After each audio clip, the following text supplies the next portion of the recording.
Vince is coming. He's out there already. We got some behind, rows behind him. So that's nice that he was. I'm sorry, Jessica Hoffman. She's Gary Maker. And questions about I just feel they should come since it's a major group. But anyway, Rob's situation is different. He's got to be across. I know when they take the water, it's 0 till the day side. Okay.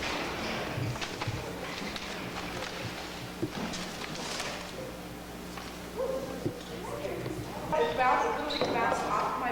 You didn't come.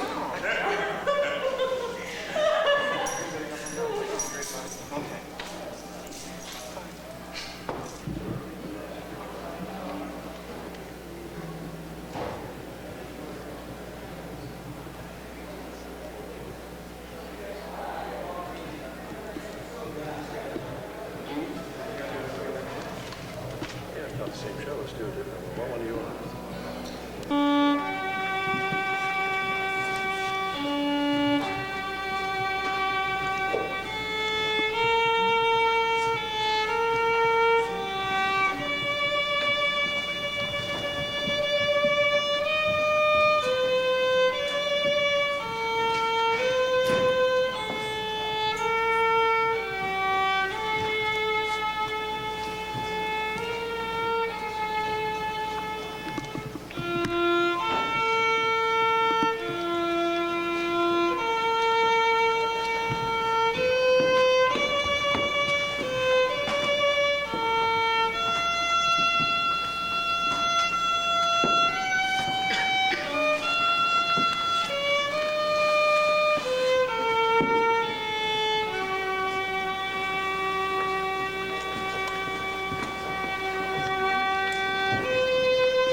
Now, fair Hippolyta, our nuptial hour draws on apace.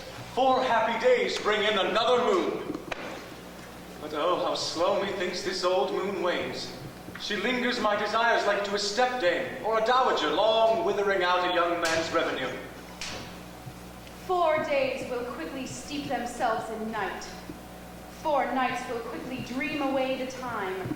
Then the moon, like to a silver bow new bent in heaven, shall behold the night of our solemnities.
Awake the pert and nimble spirit of mirth, turn melancholy forth to funerals. The pale companion is not for our pomp.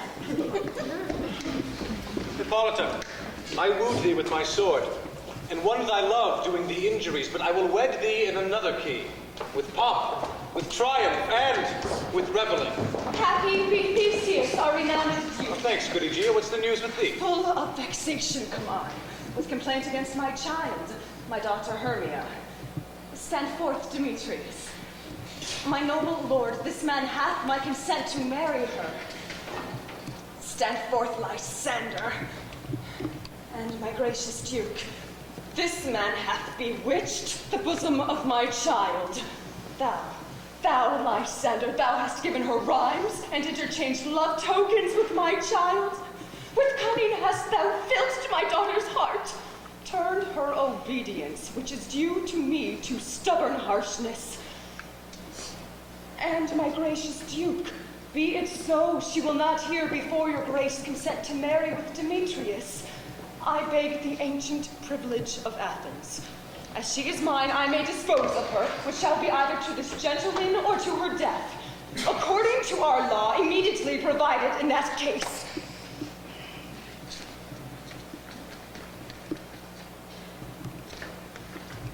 What say you, Hermia?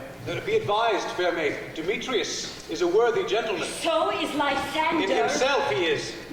I do entreat your grace to pardon me. I know not by what power I am made bold, nor how it may concern my modesty in such a presence here to plead my thoughts. But I beseech your grace, that I may know the worst that may befall me in this case if I refuse to wed Demetrius. Either to die the death, or to abjure forever the society of men. Therefore, fair Hermia, question your desires. Know of your youth. Examine well your blood. For I to be in shady cloister mewed, to live a barren sister all your life, chanting faint hymns to the cold, fruitless mood. So will I grow, so live, so die, my lord, ere I will yield my virgin patent unto... Take time to pause. And by the next new moon, the sealing day betwixt my love and me for everlasting bond of fellowship, upon that day, either prepare to die, or else to wed Demetrius. Relent, sweet Hermia, and Lysander, yield thy crazy title to my certain right. You have her mother's love, Demetrius. Let me have Hermia's. Do you marry her? Scornful Lysander! True, he hath my love, and what is mine my love shall render him, and she is mine, and all my right of her I do estate unto Demetrius. I am, my lord, as well derived as he, as well possessed. My love is more than his, my fortunes every way as fairly ranked, if not with vantage as Demetrius. And which is more than all these boasts can be, I am beloved of beauteous Hermia. Why should not I then prosecute my right? I have some private schooling for you both. For you, fair Hermia, look you arm yourself to fit your fancies to your mother's will. Or else the law of Athens yields you up, which by no means we may extenuate, to death or to a vow of single life. Come, my father.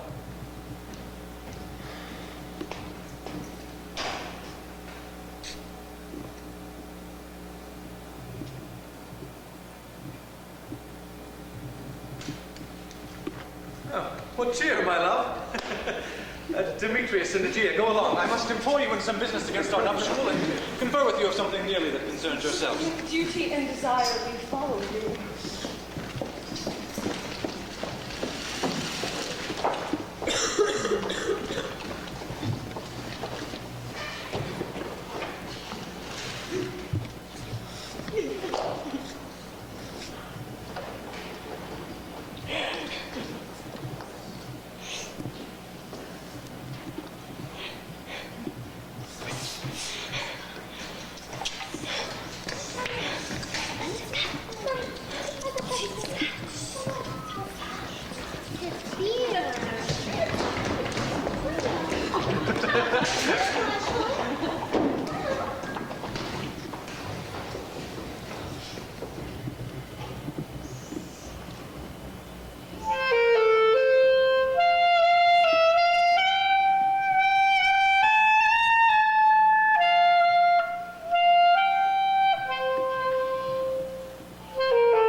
Why is your cheek so pale?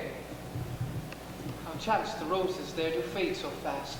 Belike for want of rain, which I could well beteem them from the tempest of my eyes. I mean, for aught that I could ever read, could ever hear by tale or history, the course of true love never did run so. But either it was different in blood, Oh, cross, too high to be enthralled too low. or else misgrafted in respective years, Spite, too old to be engaged too young. or else it stood upon the choice of friends. Oh, hell, to choose love by another's eyes. Or if there were a sympathy in choice, war, death, or sickness did lay siege to it, making it momentary as a sound, swift as a shadow, short as any dream, brief as the lightning in the colleague night that in a spleen unfolds both heaven and earth, and ere a man hath power to say, behold, the jaws of darkness do devour them. So quick, bright things come to confusion. If then true lovers have been ever crossed, it stands as an edict in destiny. Then let us teach our child patience, because it is a customary cross. due to love as thoughts and dreams and sighs, wishes and tears. Poor fancy's followers. A good persuasion.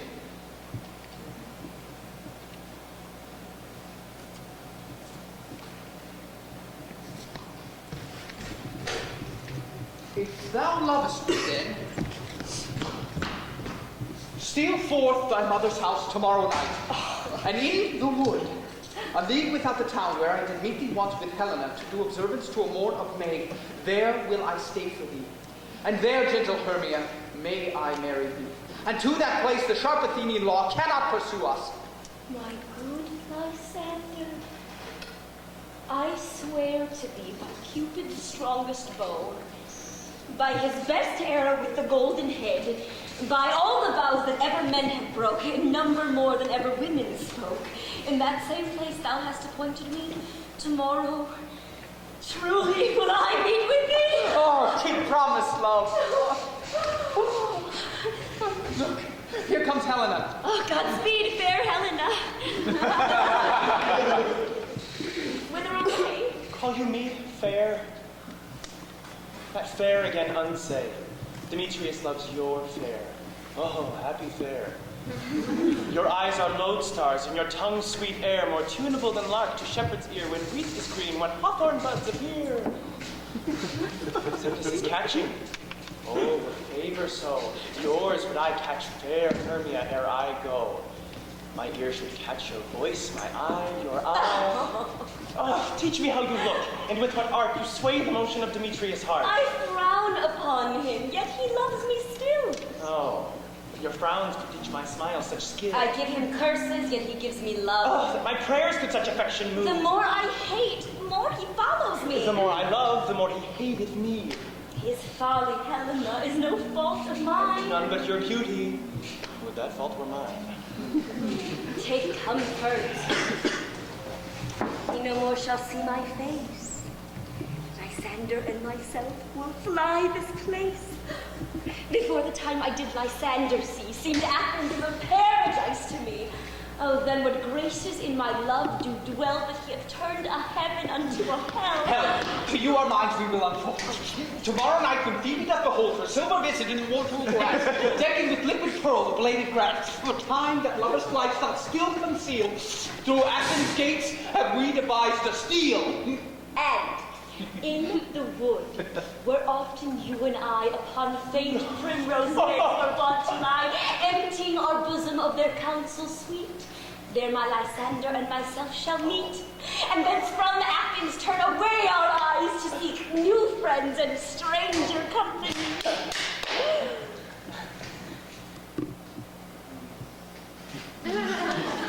Farewell. Sweet playfellow, oh, pray thou for us, and good luck grant thee thy Demetrius. Keep word, Lysander, but we must start our sight from lovers' food tomorrow, deep midnight. I will, my Hermia. Helena, adieu. As you on him, Demetrius, don't on you.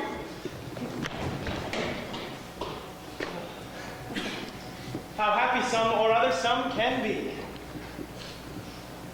Through Athens, I am thought as fair as she. But what of that? Demetrius thinks not so. He will not know all but he do know. And as he errs, doting on Hermia's eyes, so I, admiring of his qualities, things base and vile, holding no quantity, love can transpose to form and dignity. Love looks not with the eyes, but with the mind. And therefore is winged Cupid painted blind. Nor hath love's mind of any judgment taste. Wings and no eyes figure unheedy haste. And therefore is love said to be a child, because in choice he is so oft beguiled, as waggish boys in game themselves forswear, so the boy love is perjured everywhere. For ere Demetrius looked on Hermia's eyne, he hailed down oaths that he was only mine. And when this hail some heat from Hermia felt, so he dissolved, and showers of oaths did melt. I would go tell him of fair Hermia's flight. And then to the wood would he tomorrow night pursue her. And for this intelligence, if I have thanks, it is a dear expense. But here in me nigh to enrich my pain, to have his sight thither and back again.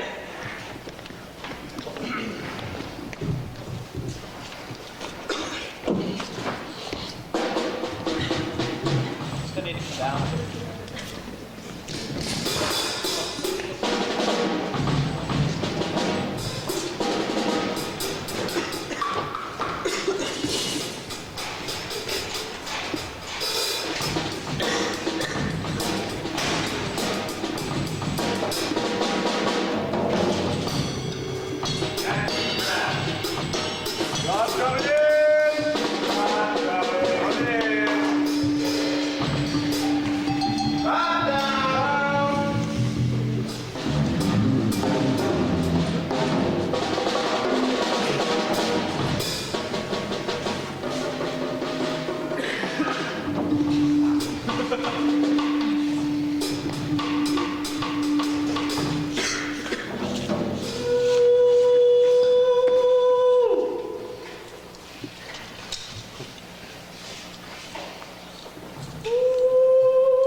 Here is the scroll of every man's name which is thought fit through all Athens to play in our interlude before the Duke and the Duchess on his wedding day at night. First, good Peter Quince, say what the play treats on, then read the names of the actors, and so grow to a point. Mary, our play is the most lamentable comedy and most cruel death of Pyramus and Thisbe. Very good piece of work, and a Mary. Now, good Peter Quince, call forth your actors by the scroll. Masters, spread yourselves.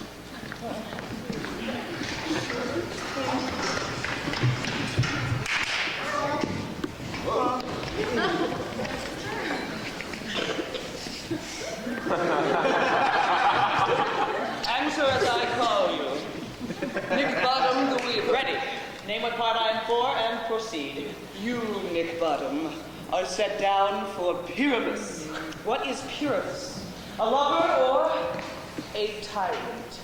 A lover that kills himself most gallant for love. That will ask some tears in the true performing of it. If I do it, let the audience look to their eyes. I will move storms. I will condole in some measure. To the rest.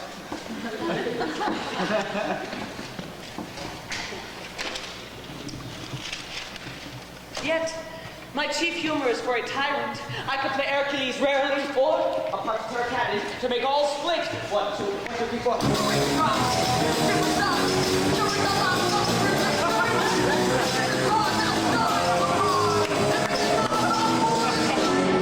Yeah!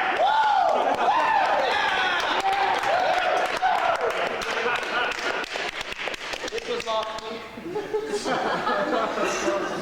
Now name the rest of the players.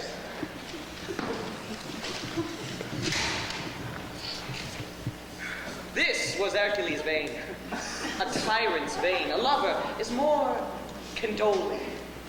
Francis Flute, the bellows mender. Here, Peter Quint. Flute, you must take Thisbe on you. What is Thisbe, a wandering knight?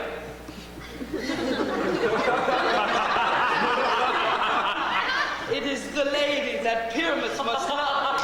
Thanks, let me not play a woman. I have a beard coming. That's all one. You shall play it in a mask, and you may speak as small as you will. And I may hide my face. Let me play Thisbe too. I speak in a monstrous little voice. Thisbe, Thisbe! Ah, Pyramus, my lover dear. Thy Thisbe dear and lady dear. You must play Pyramus, and flute you Thisbe. Well, proceed. Robin Starveling the Terror. Here, Peter Quince. Robin Starveling, you must play Thisbe's mother. Come stand. Here, Peter Quince. You Pyramus' father.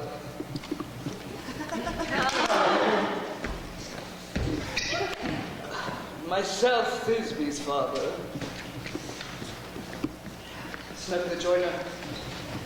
You, the lion's part. And I hope here's a play fitted. Have you the lion's part written? Pray you, if it be given me for slow of study. You may do it extempore, for it is nothing but roaring. Let me play the lion too. I will roar that I will do any man's heart good to hear me. Oh, I will roar that I will make the Duke say, let him roar again. Let him roar again. And you should do it too terribly. You would frighten the Duchess and the ladies that they would shriek. And that were enough to hang us all. That would hang us every mother's son. I grant you. If you should fright the ladies out of their wits, they would have no more discretion but to hang us. But I will aggravate my voice so that I will roar you as gently as any sucking dove. I will roar you, and 'twere any nightingale. You can play no part but Pyramus.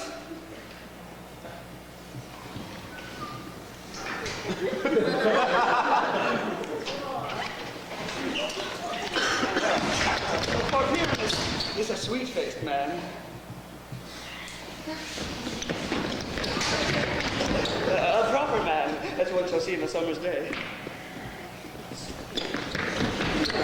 A most lovely, gentlemanlike man. Therefore, you must needs play Pyramus.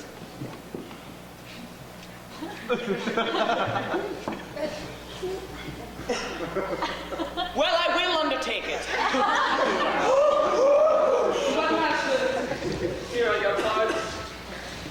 And I am to entreat you, request you, and desire you to come by tomorrow night and meet me in the palace wood a mile without the town by moonlight. There will we rehearse, for if we meet in the city, we shall be dogged with company, and our devices known. In the meantime, I will draw a bill of property, such as our play wants. I pray you, fail me not. We will meet, and there we may rehearse most obscenely and courageously. Take pain, be perfect. Adieu. At the Duke's oak we meet. Enough! Hold or cut bowstrings!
How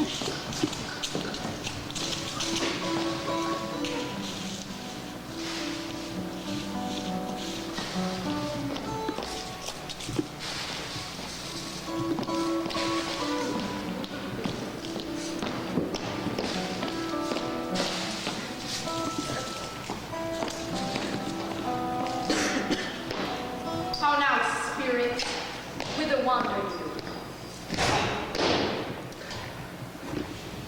Over hill, over dale, thorough bush, thorough briar, over park, over pale, thorough flood, thorough fire. I do wander everywhere, swifter than the moon's sphere. And I serve the fairy queen to dew her orbs upon the green. The cowslips tall, her pensioners be, in their gold coats, spots you see. Those be rubies, fairy favors. In those freckles live their saviour. I must go seek some dewdrops here and hang a pearl in every cowslip's ear. Farewell, thou lob of spirits, I'll be gone. Our queen and all her elves come here anon. The king doth keep his revels here tonight. Take heed the queen come not within his sight. For Oberon is passing fell in wrath, because that she is her attendant hath a lovely boy, stolen from an Indian king. She never had so sweet a changeling, and jealous Oberon would have the child knight of his train to trace the forest wild. But she perforce withholds the loved boy, crowns him with flowers, and makes him all her joy. And now they never meet in grove or green, by fountain clear or spangled starlight sheen, but they do swear that all their elves for fear creep into acorn cups and hide them there. Either I mistake your shape in making quite, or else you are that shrewd and knavish sprite called Robin Goodfellow. Are not you he that frights the maidens of the villagery? Are you not he? Thou speakest aright. I am that merry wanderer of the night. I just to Oberon and make him smile when I have fat and bean-fed horse beguile name in likeness of the filly foal. And sometimes though I adopts a foal, the very likeness of a roasted crab. And when she drinks against her lips, I bob, and on her withered dewlap pour the ale. The wisest aunt, telling the saddest tale, sometimes for 3-foot stool mistaketh me. Then slip I from her bum, down topples she, and Taylor cries and falls into a cough. And then the whole choir hold their hips and laugh, and waxen in their mirth and knees and swear. A merrier hour was never wasted there.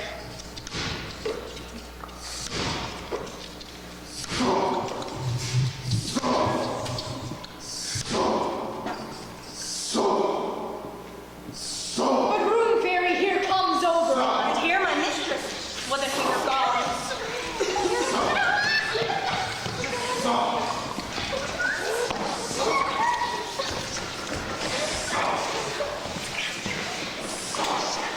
Ill met by moonlight, round Italia. What?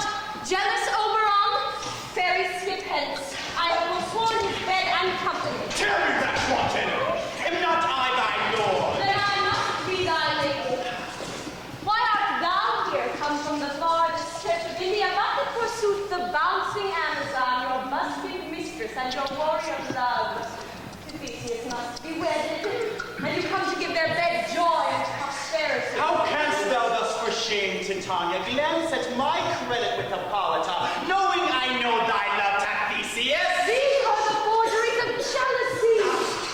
And never since the middle summer spring met we on hill, in dale, forest, or mead, by paved fountain, or in rushy brook, or in the beached margins of the sea, to dance our ringlets to the whistling wind. But with thy broad thou hast disturbed our sport.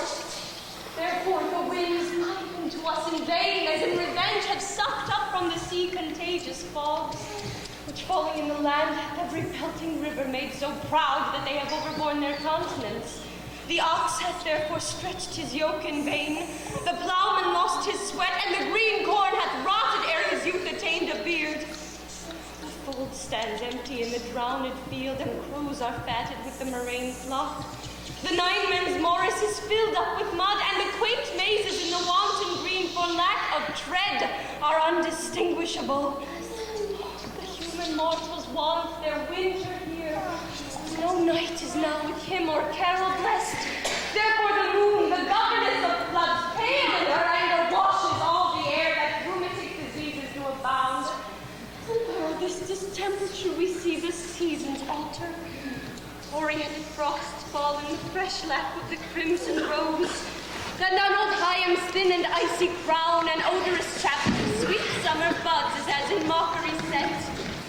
The spring, the summer, the childing autumn, angry winter change their wonted liveries, and the mazed world by their increase now knows not which is which. And this same progeny of evils comes from our debate, from our dissension. We are their parents and original. Do you amend it then? It lies in you. Why should Titania cross her overwrought?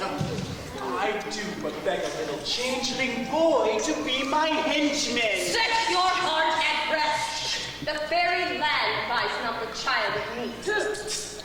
His mother was a votess of my order, but she, being mortal of that boy, did die. And for her sake do I rear up her boy, and for her sake I will not part with him. How long within this wood intend you stay? Perchance till after Theseus' wedding day.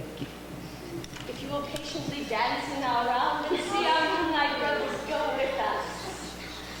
If not, shun me and I shall spare your arms. Give me that boy and I will go with thee! Not for that fairy kingdom. There is a way we shall chide downright her long stay.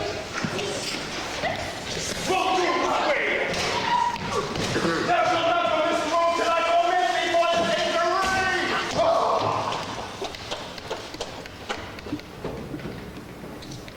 My gentle hawk, come here.